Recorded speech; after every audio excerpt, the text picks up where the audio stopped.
Have you guys seen these rival monkey gangs that are fighting each other on the streets of Thailand because of coronavirus? All that and more on today's Youth Alive Minute.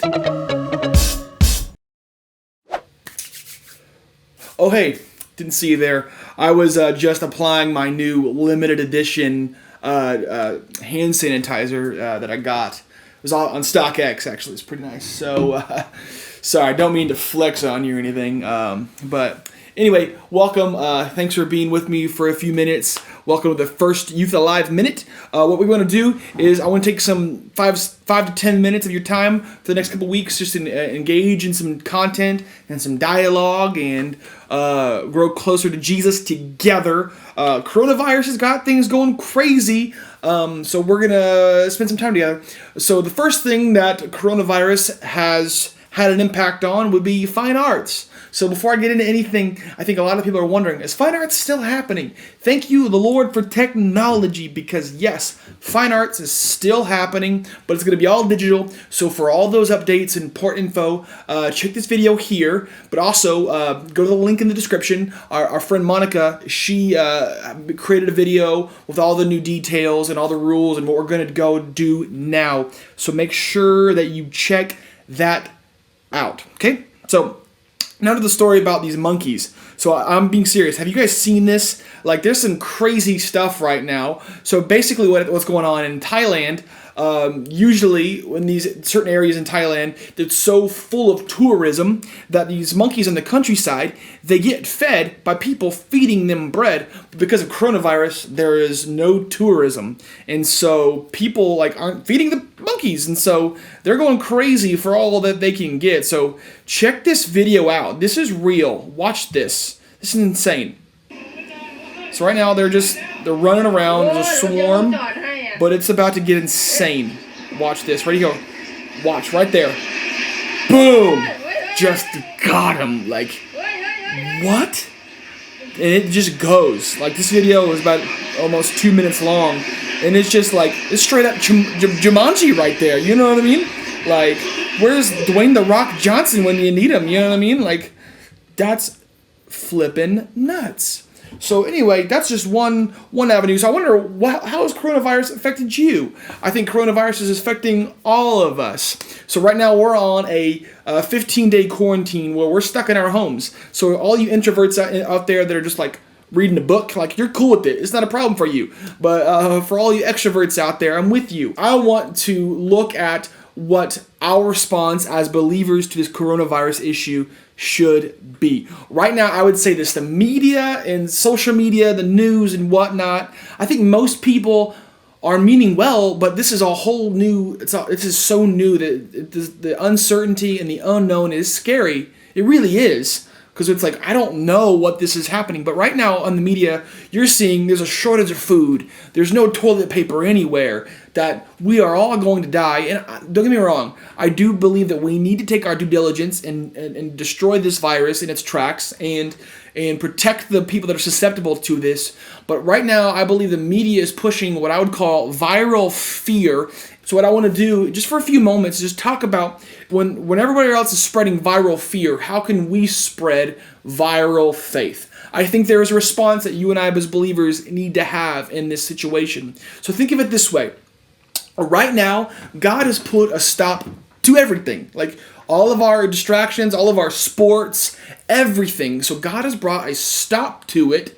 So I want to say this. I want to take this setback as a setup for us to really engage our relationship with Christ. Think of it like this. God has put a stop to our calendar and given you and I an elongated Sabbath, an elongated time of rest. So what we're going to do is I'm going to give you a Bible study tool. And I'm going to challenge you over the next several weeks. We're going to meet right here at 5 o'clock on Wednesday. And we're just going to go through the Bible together for a little bit and hopefully gain some engagement together, some conversation in the comments or on Instagram, however.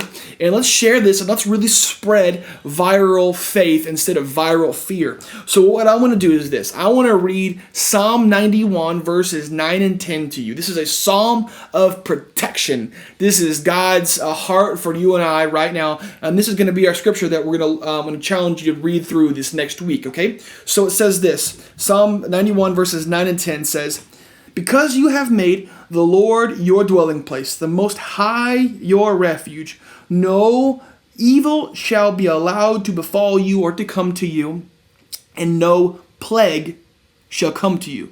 How good is that? No plague. How relevant is that? No plague. Okay, God is saying, hey, look to me. I am your protection. I am your comfort. I am your hope. So this is just two little scriptures, two little verses that over the next week there are 16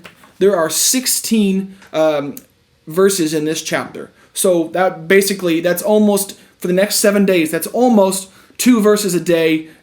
Give or take one day there'll be 2 days there'll be 1 verse. But I challenge you to go through this scripture and see what God would do, speaking faith to you, speaking peace to you as you rest in Him the next few weeks, okay? The next 7 days.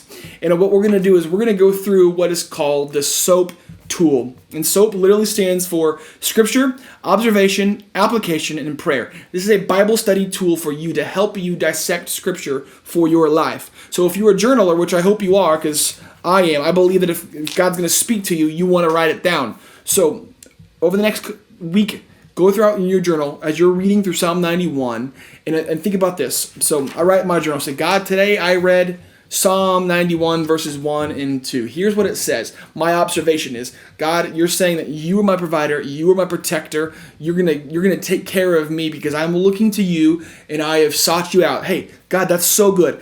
You're going to take care of me. So I'm observing what the scripture is saying. And then the application, write down, how am I going to apply this to my life? God, I want to really understand that even though everything else is spreading viral fear right now, it's really easy to not know what's happening, but I'm going to apply this scripture to my life and I'm going to trust you. I'm going to look to you right now and I'm going to say, God, you are above my anxiety. You are above my fear and you've got this. We're going to be okay. And then write down a prayer. I usually do this. I write down all the scripture. I write down the observation. I write the application. And I even write down my prayer. But then what I'll do is I'll get up and I'll walk around and I'll begin to pray the scripture over myself. So I'll say, God, help me to look to you and trust that no plague, no evil will get into my world. So I'll pray that. And then I'll usually just walk around with my Bible and I'll say, God, I know that I have made you my dwelling place. I dwell with you, God. And I know that I've trusted you, so you're going to take care of me. So help me to trust you today. And also, help me to spread viral faith to somebody else around me. So what we're going to do this next 7 days, I challenge you to go through Psalm 91. Maybe you do a verse a day, maybe you do 2 verses a day, or maybe you do the entire chapter every single day and watch what God would do as He speaks peace into your life. But also, I want to challenge you to help me spread viral faith. So one thing you can do is this. You can share this video right here, share it with people around you, comment below, help us get some conversation going. The last thing, I want to give you a resource. If you want more, we have a 30-day devotional just for you called the Alive in 5 30-Day Devo. It's going to be in the link in the description. You can download that. You can use that. We'll make that known on Instagram as well. You can go in the link in our description on Instagram, and there'll be a button that says Alive in 5 Devo. You can download it there. Love you so much. Let's spread viral faith over viral fear. Let's reach every student, every school, and all those things. You know what I mean? And we'll see you next week at 5 o'clock, next Wednesday at 5. See ya.